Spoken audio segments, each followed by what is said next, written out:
that's a triple play. New episodes, I couldn't wait. Yeah. Open your mind at the first gate. Press play, no need to debate. AoA, check me out. Look, plugged in, you can catch the hype. Golden Dawn, how we follow the light. Anime like life, married to it, my wife. What is going on, ladies and gentlemen, boys and girls, people of all ages? Welcome back to the AoA show. I'm your host, as always, Ian, along with the boy Isaiah. Oh, hi, yo, yo, yo. And Gavin is with us here in spirit today during this discussion. What are we discussing? Attack on Titan, of course. Episode 67. A lot of flashbacks, a lot of grieving, mourning, and exposition. A lot of crazy stuff going on. We're here to talk about it. So if you guys like what it is we do, make sure you guys are liking this video, subscribing to the channel, hitting that notification bell so you don't miss any future discussions, sharing with your friends, and commenting your thoughts down below. What did you think of our discussion? What did you think of this episode? Where do you think the show's going from here without spoiling anything? Of course. But yeah, a lot to unpack with this one. So as we kind of predicted, we see a lot of flashbacks from when the Marleyan defectors, kind of the OG ones, the ones who had a mutiny on their boat, come to Paradise Island, and all the other ones after that, what happened to all the other ships. And they're doing this thing now where they're playing this card where it's like, you know, some of the Marleyans are not bad. Some of the ELDIANs are not bad. Some of the other neighboring nations are not bad, etc. Where do we go from here? You know, it's like how are we going to navigate this, right? The keyword is some. Yes, keyword is some. So this is definitely going to bring up some hot button topics for some people on whether Eren is right, whether Eren is wrong, what the goals are, were they justified, etc. So yeah, we get Yelena and gang kind of forcefully coming over. I love how I love the idea that when these ships come over, that Eren just dives underwater as a swimming Titan, because like obviously Titans could swim. They have a humanoid body, so it's like, but you just never thought of that because there's never water in the show until this point. So I just think it's kind of funny how he's just like cruising underwater, just like peekaboo, and he just gets them and just walks them over, you know, just plops their ship on the ground. It's kind of hilarious. But so, you know, does that. Han's just totally blown away by the technology that they have. She saw a black guy and she's blown away by that as well. I loved his rebuttal to it too. She's like, well, why is your skin different? And he's like, that's how the creator made us. And you're like, was that a Isayama thing? And he's like, God made Ymir. And then like, you think he's like, they'll get it. And they're like, even more like, who the hell's God? You know what I mean? And like Armin's head exploded at that point because it's just like, okay, Ymir was enough for me to handle. You were talking to me, there's a guy who created Ymir. I'm done, bro. Let's end this conversation right now. They showed them lobster. Yeah, they showed them lobster and seafood. But it was pretty funny. There were some really wholesome moments within that, and we got to see some comedy from Sasha. Obviously, it's kind of like a last hurrah out there. It was very sad to see, but how she goes into her frenzy when she eats lobster, it's crazy. But one of the bigger talking points I want to get to, unless there's anything you wanted to bring up, obviously, was this dynamic between Eren not opposing, but being at a crossroads with Armin, and then kind of the splitting of that crossroads, right, after the events unfold that we see, right? And I was curious if you had any thoughts on that. I love it, personally. I love that this conflict is now like amongst the scouts, and like we see it a little bit when they go into the like the meeting room or whatever, and they're going over Zeke's plans. Like, again, the thing that makes this conflict in the show so engaging is that there is not a large enough group that's on one side to be like, all right, this is what we're doing. Like, everybody seems to be like, all right, well, if we do it this way, and then another group is like, or people are like, well, no, what if we, but the main, I would say the main issue up for debate here is this war between the Eldians and Marleyans, and is it necessary? Do we have to go about it this way? Is there perhaps a more peaceful route? Is there perhaps some diplomatic way that we can go about this? And one of the things that, I want to bring up, and I'm sure is what you were getting at, is the scene between Eren, Armin, and Mikasa when they're at the training grounds. And this is, as we're going back and forth with the flashbacks with Sasha and gang and company, getting to know these other Marleyans, is them discussing sort of the crux of this debate here, right? Like, what can we do about this? And Armin and Mikasa, and I was telling Ian this off camera, I love this scene because, one, I love the cinematography. I love the way that it's shot, the way that it's framed. Eren is literally like isolated in his own corner of this booth here, away from Mikasa and Armin, who are off separated from him, discussing at this training ground, this field where you're supposed to be, honing up and sharpening your combat skills, but they're talking, right? They're discussing possible ways like, hey, these Marleyans that we have over here, like, they're actually pretty cool. And, like, because they've been over here with us now, they see that, like, we're not the devils that they thought they were. And, like, this might work. This is viable. There's a way to, like, sit these people down, talk to them, show them that we're not the devils that we've been out to be, and, like, maybe diplomacy works. Meanwhile, you have Eren, who is, again, off in his own corner, so to speak, separated from these two, very narrow-mindedly focused and steadfast, looking forward and just shooting. He's not asking questions. He's not doing a lot of talking. He doesn't really even look at either of them unless they directly pose a question to him or are looking for his insight, and he's just steady, straightforward shooting. I love this scene because it definitely highlights, again, one of the things that I love about, shows, movies, whatever, these scenes where, like, you don't have to tell somebody what is going on, but you can still tell somebody, like, without words. You don't need the characters to be like, this is what I think and feel. But just through setting the scene up, you do the same exact thing. And that's Eren does not say, like, I mean, he does at the end, but, like, Eren doesn't need to say what his stance is on this. Armin and Mikasa don't need to say how hesitant they are about this or their stance for you to understand where the divide is and for you to understand what is at stake here with these characters. Because just from this scene, just from the way that it's set up and that it's shot, Eren is very clearly focused on one thing and one thing only, and that is the fight for freedom. We're going to lose lives.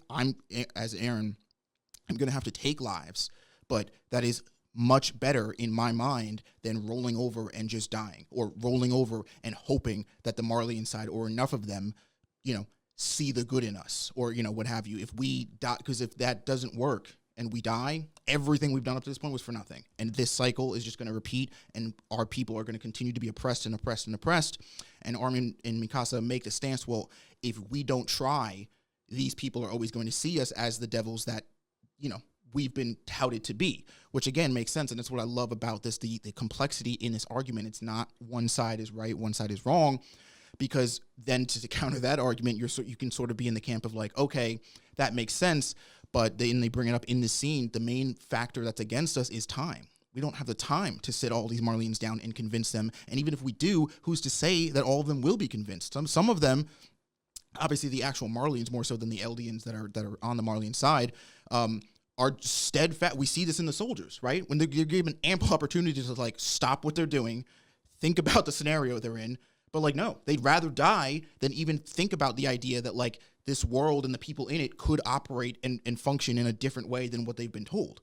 So we just might not have the time to sit all these people down and, diplomacy our way through this situation. And so Eren is like, if we do that and we don't have the time to get everybody over on our side through talking, then we're done. All of this was for nothing. All of my people, we're all going to die, and nobody's ever going to see freedom. And we know all the way back from season 1, like that has been Eren's thing. He wanted to, at first it was eradicating all the Titans so that humans could have freedom, but it was freedom. Eren wants him and his, his loved ones, his friends, family to have freedom, and he's willing to do whatever it takes to get that. And we see at the end of this episode just how steeled he is when he's like looking at himself in the mirror. Like that is what Eren wants, and we see clearly that Armin, even from the way he's talking to who it's revealed at the end of the episode to be Annie, is very much on the fence, right? Of course, Armin cares about his friends, he cares about Eren, Mikasa, and everybody, and he wants freedom for them, but he also has a little bit too much of a moral compass to be like, yeah, I sign off on taking as many human lives as it takes to get that goal. Which is very interesting. One of my favorite scenes. Yeah, no, it was fantastic. Do you think, I want to pose this question to you and to anyone watching. Do you think that there's an argument to be had that Eren's willingness to move forward is not solely for the fight to freedom, and that there's a little bit of the vengeance, revenge, fighting aspect that he almost enjoys in that? Do you think? Because I think, and not that I'm saying that this is my stance, but I do think it's interesting because I'm curious to see if people have this position, because the internet goes into a frenzy every time there's an Attack on Titan episode. Because I do agree with you that I think the main goal here, it's a precarious situation. Not to mirror exactly what you said, because I don't want to sound like a broken record, but it's a very hard pull between, do we lay down and die so that we put it up to other people to then try and make peace with each other later on because they can't, they just can't get on board with liking us. They're afraid of us. We're Titans, etc.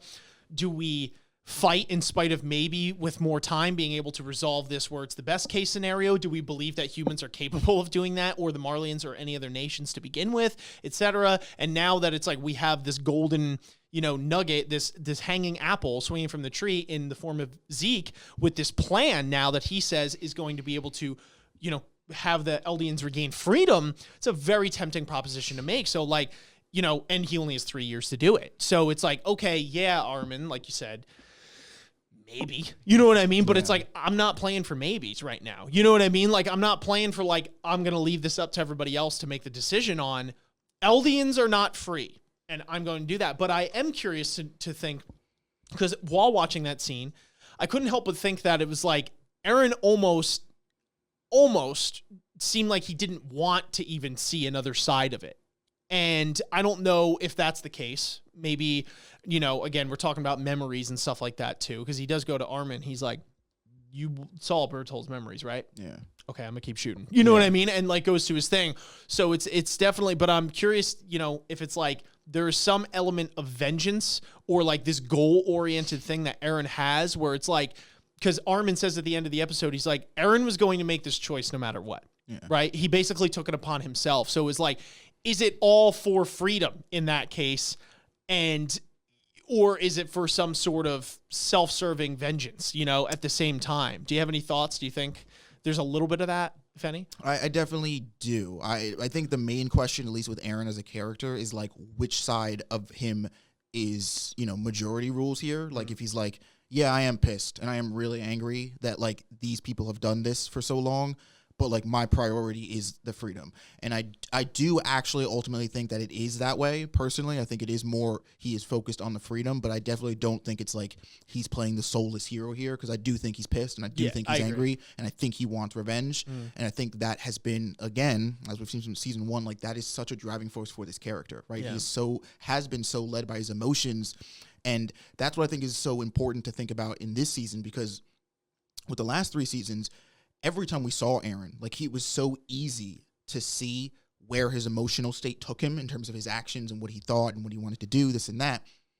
This season, though, I think it's the same thing, but I think it's just much, much more masked. I think he's become such a much more calloused and calculated person that, yeah, he's still angry and he's still very pissed, but he doesn't have to like show that. He doesn't have to be walking around yelling and screaming to be angry, right? And I actually think some of the most fearsome, the most worrisome and fearsome kind of anger is not like the loud kid who's screaming at the dinner table, but it's the guy who's sitting at the table dead quiet, like can hear a pin drop and is just seething, right? Because that's the person who not just understands that they're angry, but is angry enough to do something with that. Like, you know what I mean? And it's one thing if you're like that level, I guess, of emotionally involved and you're just like a soldier, right? And you're just like, all right, yeah, I'll enlist and I'll fight and I'll do my part. But like Eren has such a better opportunity to like utilize that because of his circumstance, right? With having the Titans that he does,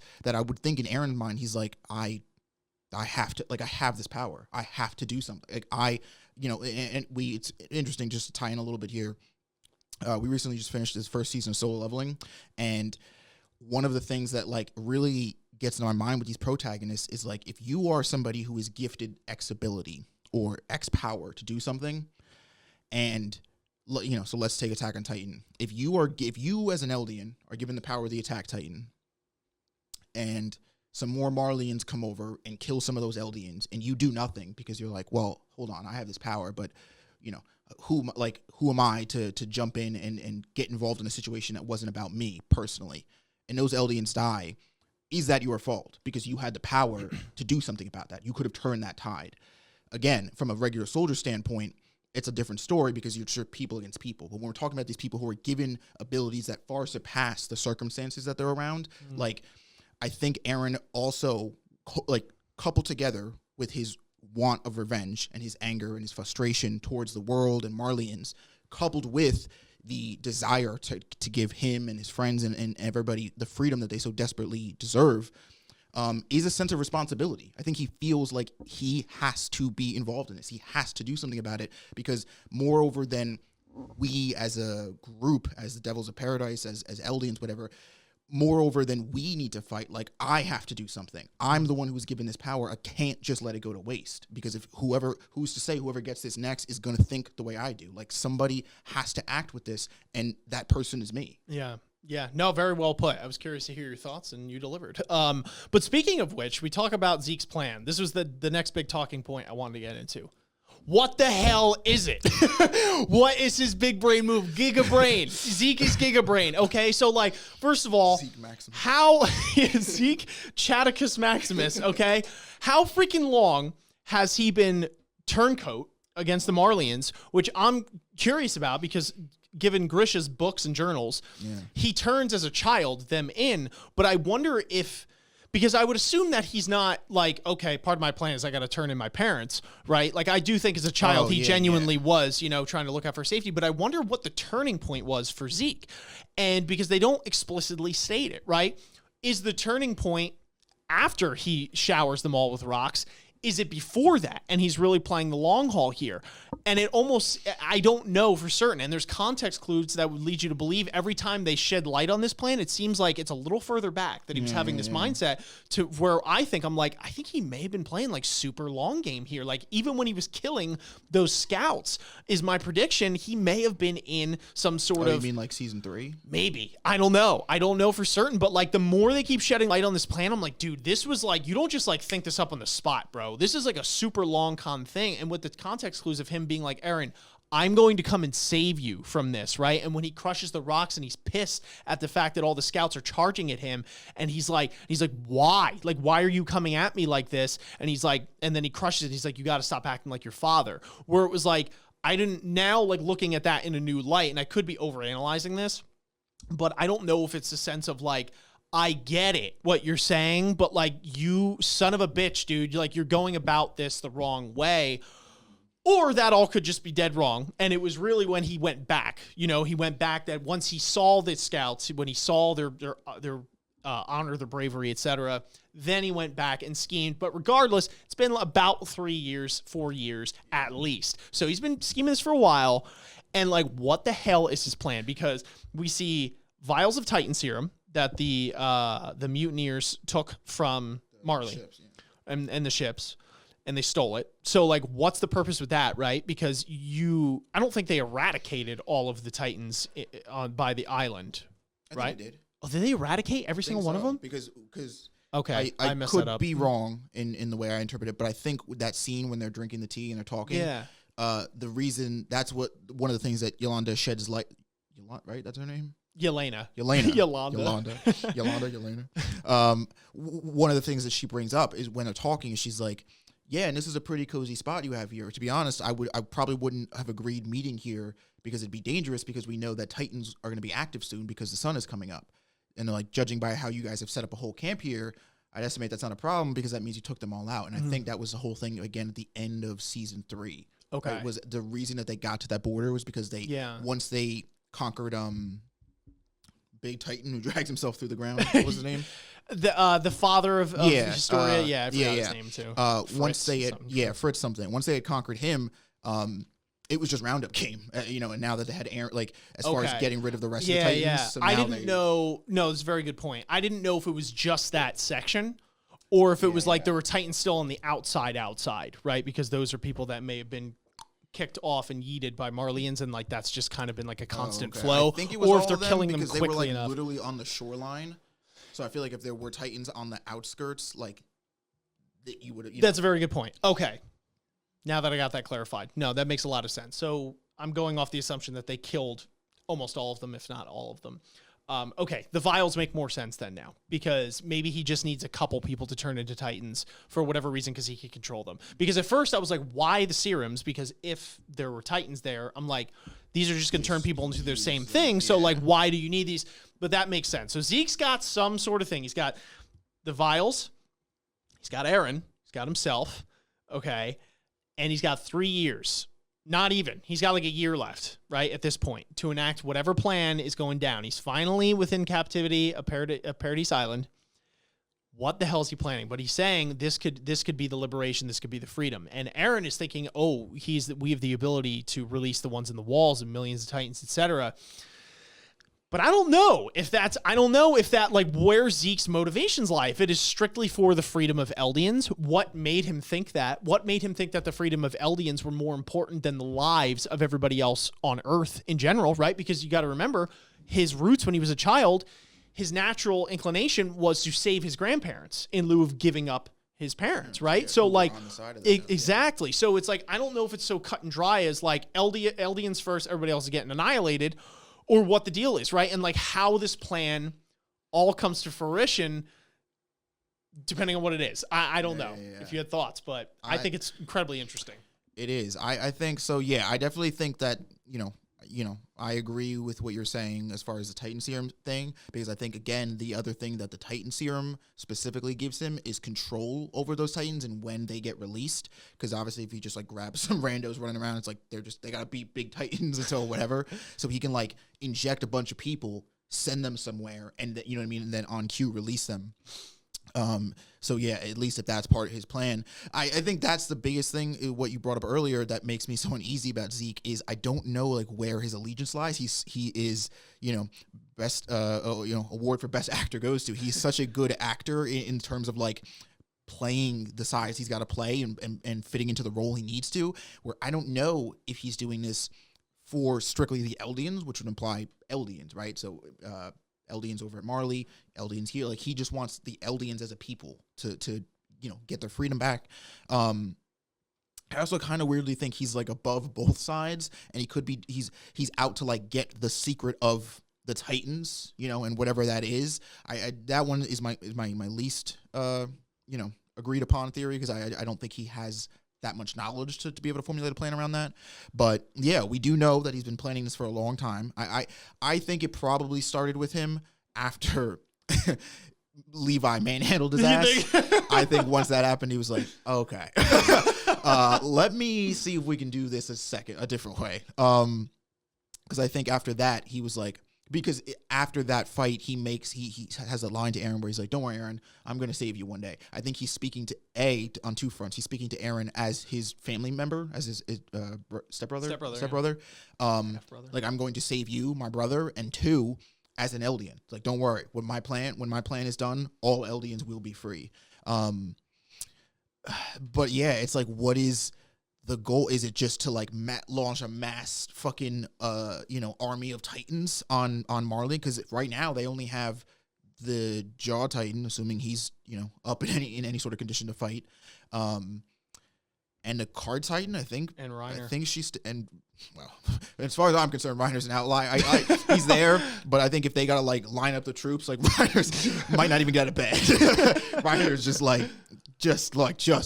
kill me. I'm almost scared to see the state, because at first I didn't know that the other outlier to me now is the kids. The fact that they're over here. Yeah. I thought they were going to end over there, and it was going to be like, oh, guys, Reiner's not feeling it. Can one of you turn into a Titan and eat him? Sure. And that's how I thought one of them was going to get the Armored Titan. But now that he's away from them and over here, like, I don't know what kind of shit's going to be going through Reiner's head when we see him again, but it's not going to be good. I don't think he's... my other wild card here is Annie. I'm so curious now that they've introduced the fact that, like, yes, I thought it was weirdly kind of cute how Armin, like, comes to Annie as, like, this confidant, sort of, and is, like, she's, like, in a coma when you talk to somebody. Yeah. And he's, like, telling her about their plans and what's going on. I'm like, oh, you guys, like, maybe not right now, but, like, later. Because she did say, sorry to cut you off, but she does spare his life in the first season. Mm-hmm. And I rewatched that recently when making a video, and she says something like, why did I save you? Because it's whatever. And then she looks, and then like it flashes back at her POV when she could have killed him. And it's like you could see that there's something in there. So there's like some connection, that they had. I completely agree. And I think it is affection. I think at the end of the day, I think Annie, at least in my analysis, Annie is a character who has been so strung along by this plan of the Marleyans and to go get the Founding Titan, and you guys go do this. You're chosen as female Titan. You go do this. You go get that. You go, like, that Annie's had so little say, like most of them, in her life. Since she got this female Titan ability and this and that, and was put on this mission. she very much has felt like and seemed like a character who's like, I got to do what I got to do because that's what they told me. And never once has it been like, well, Annie, what do you want to do? And I think Armin, as you know, as brief as it had been or as small of an opportunity as it was, gave her this sense of like, I could see like us just like being together and like, that's what I want. That's something I want to do. And I don't know like what that necessarily means or whatever, but like that's what, like her getting that feeling of like, oh, that's something that Annie likes and that's something that Annie wants to do. So I could definitely see something where like whenever she gets reintroduced, you know, she ends up also like they recruit Annie back over to their side because it's like, you know, I don't know what her mental state is going to be like when she comes out of that, but you know, we're going to have to explain some things have happened and we're going to have to give her the rundown and be like, Annie, have a cup of coffee, sit down. We went to Marley recently. Shit kind of blew up, but you know, no, I do feel like you know, there's just between Zeke and what he's scheming and Annie and what she could bring to this table. I wonder how much of Zeke's plan even involves Annie at all. Like if he even knows or cares that she's here or what. Like, I don't know. My thing is like, I feel like it can't be as simple as like, okay, we got me and Eren, let's release the Titans and slaughter everyone. Like, I just feel like, for story purposes, like to make it more interesting, you know what I mean? Because then it's easy to unite. Like, what would you... But that's what I'm saying. I don't know. But like, that's what I'm saying. I don't feel like Isayama would put, obviously, I mean, I don't know. But like... I would like to think that it's not as cut and dry as that with a show that, you know, is as intricate as this. And because of like this whole big brain thing that Zeke has going on with the vials of Titan serum, et cetera. Cause like theoretically he could just do that now, right? Where they cause the rumbling. But again, there is the argument, here we go, me talking to myself again, where again, that could be his plan, and it's just that, you know, he realizes that half the Eldians might not be too fond of the fact that it's like, we're just going to flatten everyone, you know? So there's that, but I would just like to think that him just being like, all right, Eren, and like, everyone dies, like, is just a little too cut and dry, a little too easy, you know?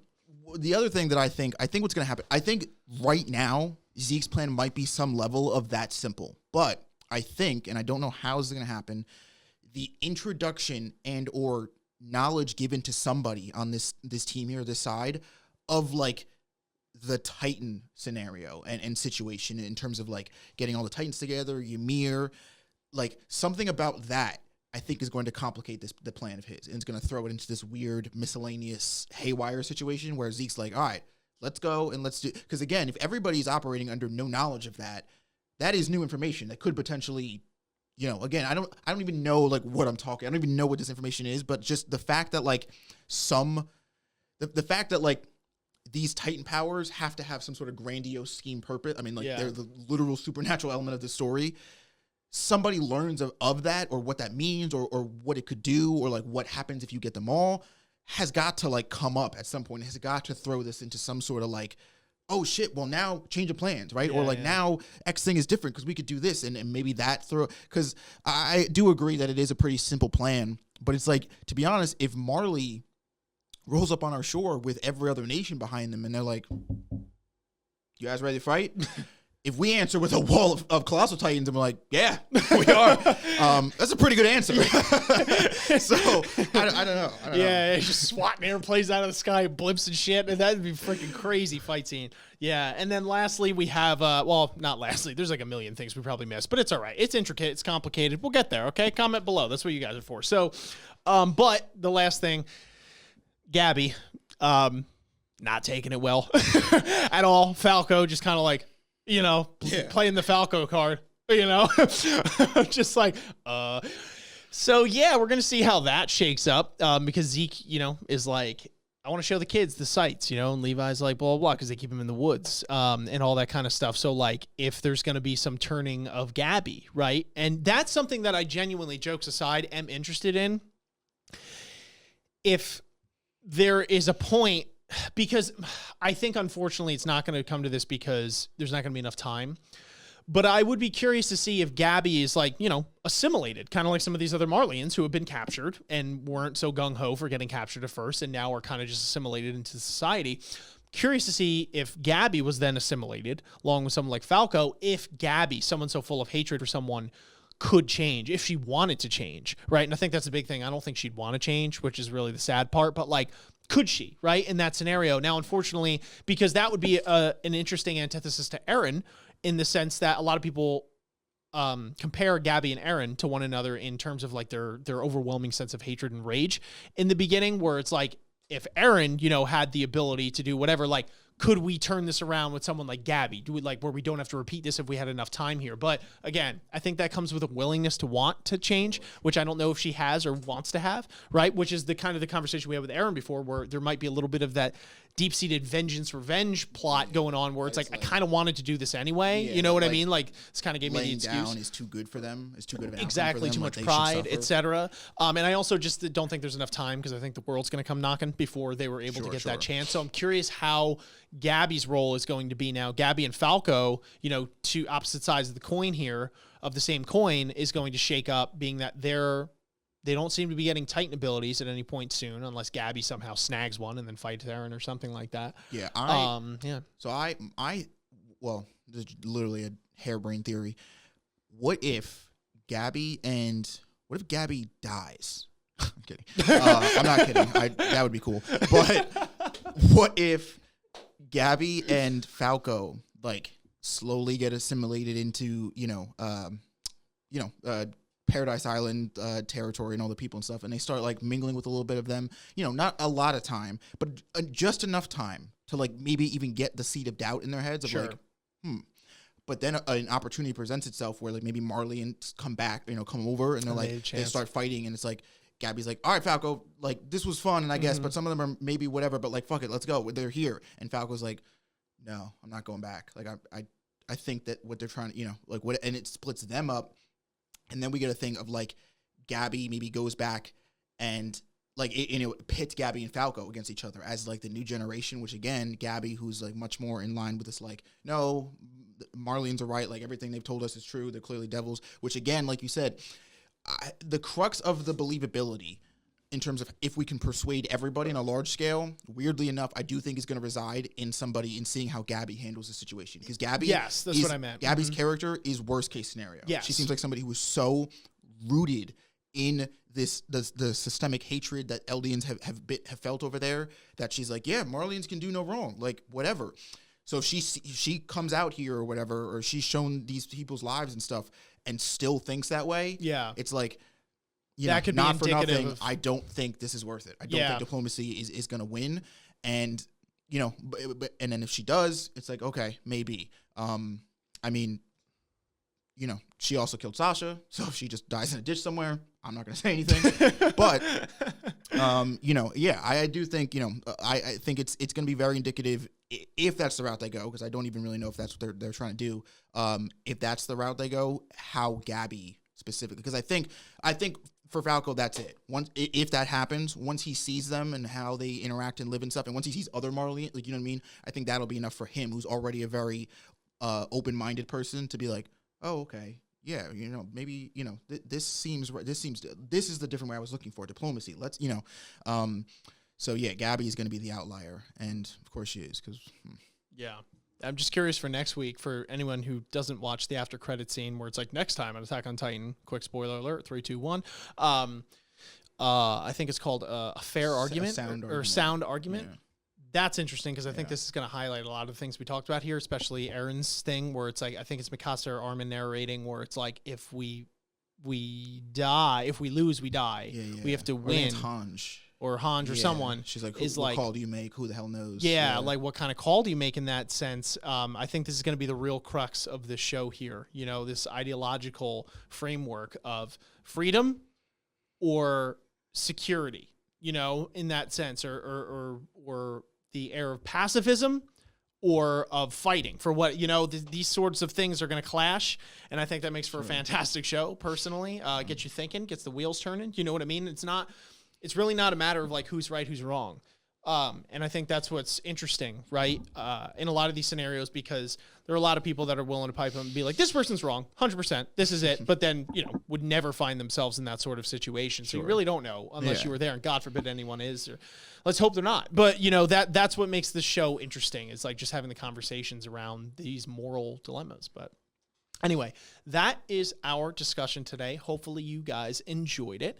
Real quick, we do have our comment of the day, and we also have a question to pose to everyone who stayed until the end of the video. So your comment might be highlighted in our next episode. So comment of the day, and then we'll hit him with a question. Isaiah, take it away. Okay, so today's comment of the day comes from Erla Grace Aguta. Sorry if I butchered that last name. The answer to the question, which was who died in the last episode, was Sasha. The comment says, Sasha, our hunter, our potato girl. If you noticed, she was the one who heard the noise and asked everyone to quiet down. It's her hunter instinct. But, even if I read this already, it still hits. Also, her dream that they can eat any food that they like once they retake the island is such a pure dream, like Armin in the sea. Well, her dream is achieved, but Mr. Freedom, Eren, still has to keep moving forward. Couldn't agree more that Sasha was one of the pure ones. One of the, she had the noble goal, wasn't trying to like revolutionize the world. She was just like, I want to eat steak on Thursday, seafood on Friday, cake on Saturday. Like, I just wanted whenever. I don't want to have to worry about like maybe a Titan bites my head off when I'm trying to do that. And Gabi fucked it up. Hashtag fuck Gabi. So anyway, this thank you for the comment. And this next question is going to be, who is the progenitor Titan, the OG? You know who I'm talking about. Answer it in the questions, or the comments rather, and then post your comment. We might just read it next episode. If you guys like this video, make sure you guys are liking, subscribing, hitting that notification bell, sharing with your friends, commenting your thoughts down below. What did you think of the discussion, the episode, etc.? Let us know all of those thoughts. Special shout out to all of our patrons, especially Stoic and Nathan, our acolytes of anime. Couldn't do it without you guys. Really appreciate it from the bottom of our hearts.